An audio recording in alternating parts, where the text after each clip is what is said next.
Glórias sejam dadas ao Senhor. Vamos trabalhar enquanto podemos, enquanto temos o fôlego da vida, porque o tempo urge. Corrupção no Brasil.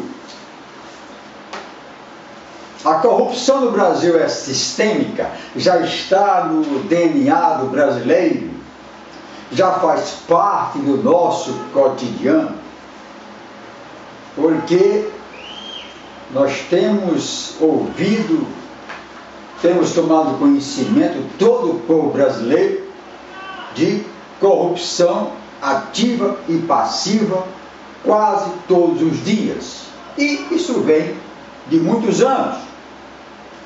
E eu escrevi a respeito disso. Corrupção sistêmica. É uma quimera supor que algum dia a corrupção será erradicada da face da terra. Já começou lá no Éden a corrupção. A corrupção do gênero humano somente será extinta na plenitude dos tempos, quando isto que é corruptível se revestir de incorruptibilidade, e isto que é mortal se revestir de imortalidade. Está falando sobre ressurreição, mas eu faço a adaptação para sanar nesse tempo todas as corrupções e toda a safadeza do homem, toda a imoralidade, que tudo que começou já na queda do homem, ali quando o primeiro casal desobedeceu a Deus. Pois bem, o Brasil se destaca entre os países mais corruptos do mundo. Não se faz necessário que a ONG Transparência Internacional o diga. As pesquisas apenas confirmam o que é público e notório.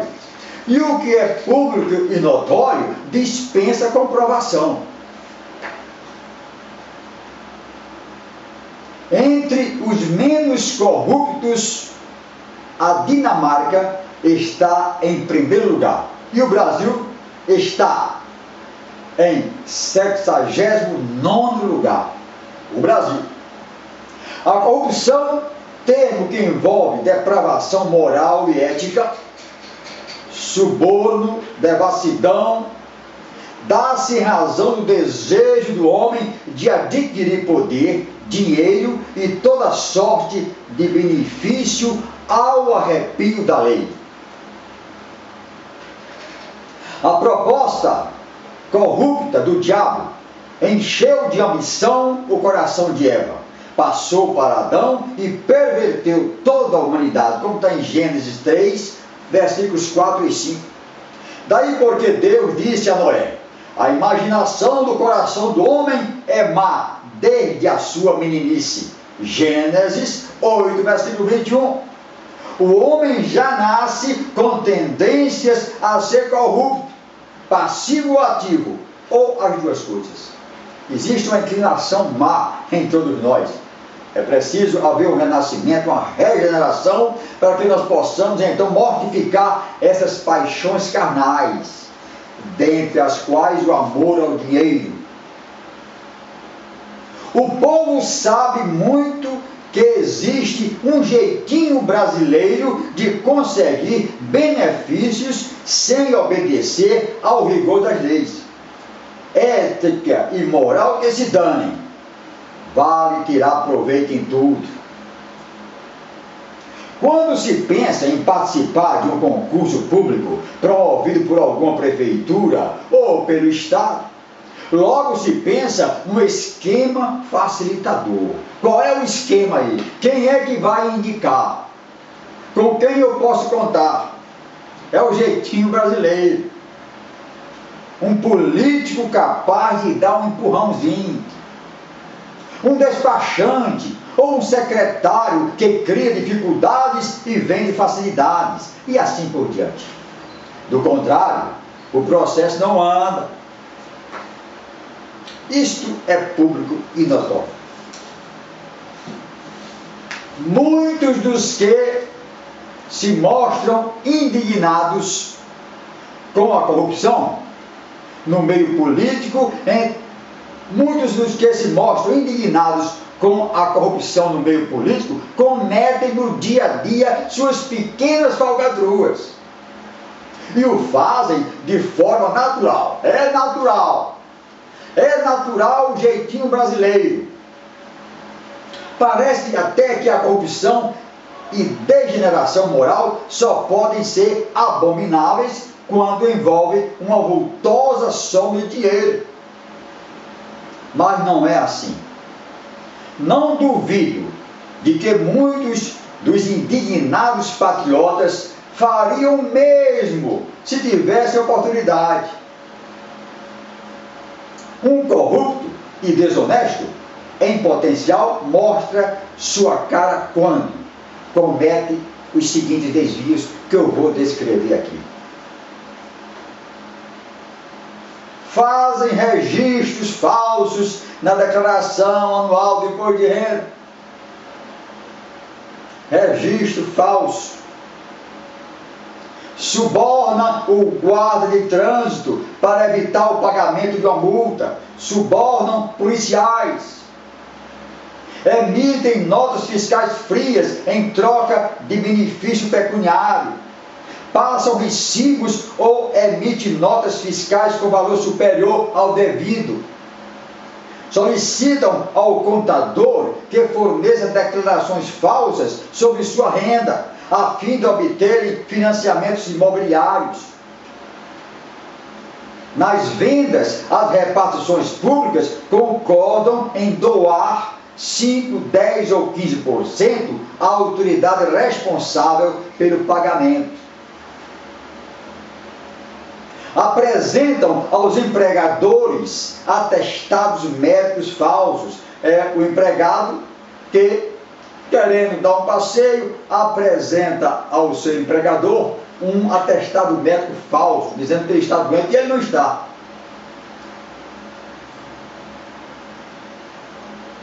No final dos cursos, apresentam monografias produzidas por outrem, como se fossem de sua própria lavra. Fazem declarações falsas para conseguirem aposentadoria. Compram e vendem mercadorias sem nota fiscal para burlar o fisco. Aceitam comprar qualquer coisa sem nota fiscal para obter um desconto. Conhecem com antecedência as questões de uma prova a que irá submeter. Não devolvem ao legítimo dono ou não entregam à autoridade competente quantias e ou objetos encontrados em algum lugar.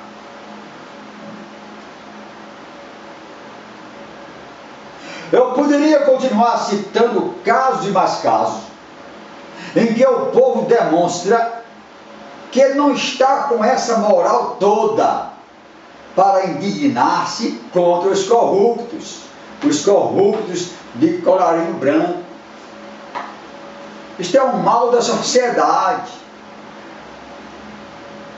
A corrupção que envolve R$100 é a mesma que envolve 1 milhão. Onde entra um boi, entra uma boiada. Basta que haja inclinação para a corrupção. Tanto faz ser corrompido com 100, 200, 300, 400, 500 reais, como por 100 milhões. Aliás, hoje não se fala mais em milhões, são bilhões. Há 15 anos, 20 anos era 1 milhão, 5 milhões, um desvio muito grande. Hoje não, hoje passou para a casa dos bilhões.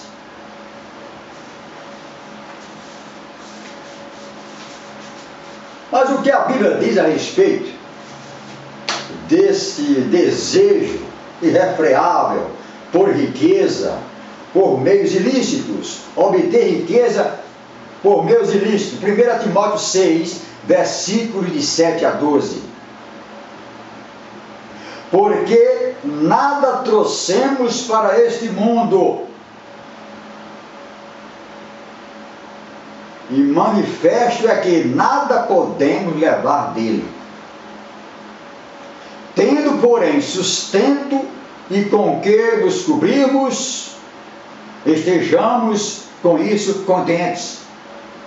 Mas os que querem ser ricos caem em tentação e em laço, e em muitas concupiscências loucas e nocivas, que submergem os homens na perdição e ruína.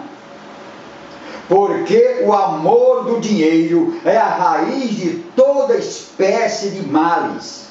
E nessa cobiça alguns se desviaram da fé e se traspassaram a si mesmos com muitas dores. Mas tu, ó homem, e o apóstolo está falando ao seu discípulo Timóteo, mas tu, ó homem de Deus, foge destas coisas e segue a justiça, a piedade, a fé, a caridade, a paciência, a mansidão. Milita a boa milícia da fé. Toma posse da vida eterna, para a qual também foste chamado, tendo já feito boa confissão diante de muitas testemunhas. É isso aqui. É a advertência, é a recomendação para que o povo de Deus fuja dessas coisas. Fuja de falcatruas, de corrupção ativa ou passiva, grande ou pequena, não importa o tamanho do montante envolvido, não importa. Agora, será que realmente esta é a nossa corrupção já está no DNA do brasileiro? Não tem mais jeito? Vamos ouvir aqui a jornalista Raquel Sherazade, âncora do SBT, a respeito desse assunto. Vamos ver o que ela diz aqui no seu que a corrupção se restringisse à política, aos poderes, mas a corrupção somos nós. Nas favelas, no Senado e até diante do espelho, é sempre possível encontrar mais um vigarista. Máfias como a da CNH só existem porque há demanda, porque o sujeito acha que tem direito de burlar as leis, de comprar sua carta, seu diploma, de falsificar seu documento, de ganhar sua licitação. Não é à toa que falta cadeia no Brasil. O problema não é de polícia, nem de justiça. O problema somos nós. É o nosso gene da desonestidade, a nossa herança cultural maldita. Somos um povo que escolhe sempre o caminho mais fácil, o da falcatrua, que despreza o mérito, que premia desonestos. Como Rui Barbosa, tenho vergonha de mim, pois faço parte de um povo que não reconheço, enveredando por caminhos que não quero percorrer. Tenho vergonha de ser honesta. Pois é. Mas será mesmo que é generalizado? Creio que não. Nós temos exemplos de pessoas humildes, pessoas muito pobres, que em determinadas situações demonstram que são honestas. Aquele casal morador de rua achou uma quantia vultosa assim no monte de lixo. Ele imediatamente pegou aquele dinheiro, não me lembro a quantia, talvez uns 15 mil reais. Foi então a autoridade policial e está aqui: eu encontrei esse dinheiro. O policial registrou e recebeu. Depois o dono foi identificado e ele até ganhou emprego. O proprietário do dinheiro deu emprego para ele na sua empresa. E então a imprensa caiu em cima. O que aconteceu? O homem pobre achou essa quantia enorme de dinheiro e devolveu.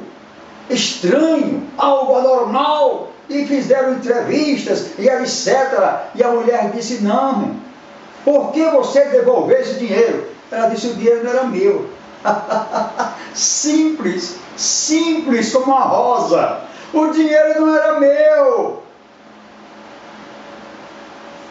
Ela deveria se apresentar no parlamento diante de milhares de autoridades, de excelências do colarinho branco e dar essa lição. Não vamos meter a mão no dinheiro que é nosso. Nós não trabalhamos para conseguir. É desonestidade. Outro. Agora, há poucos dias, um vigilante pobre achou um envelope e dentro do envelope R$600. E junto a esse dinheiro, uns 2 boletos bancários para serem quitados no banco. Ele viu que aquele dinheiro, logicamente, era para quitar aquela dívida. Ele foi ao banco, pagou aquela dívida e ficou com um troco para devolver à proprietária. Colocou no Facebook para encontrar a pessoa, para relatar o caso e devolver o troco, talvez uns 30, 40, 50 reais, não sei. E encontrou. E era uma amiga de sua amiga. A imprensa cai em cima. Mas o que aconteceu? Por que você fez isso? Quer dizer, inversão de valores. Deveria ser justamente o contrário. Fazer alarde, registrar, fazer entrevista com aquele que achou e não devolveu. Como um outro, há alguns anos, achou uma quantia enorme no táxi. Parece que foi o taxista que achou a quantia, foi atrás do passageiro, devolveu a quantia. Aí ele teve que dar muitas entrevistas, quando deveria ser o contrário. O normal, o normalíssimo, é exatamente isso. Encontrar, achar, não é meu, esse dinheiro não é meu, eu devolvo ao dono.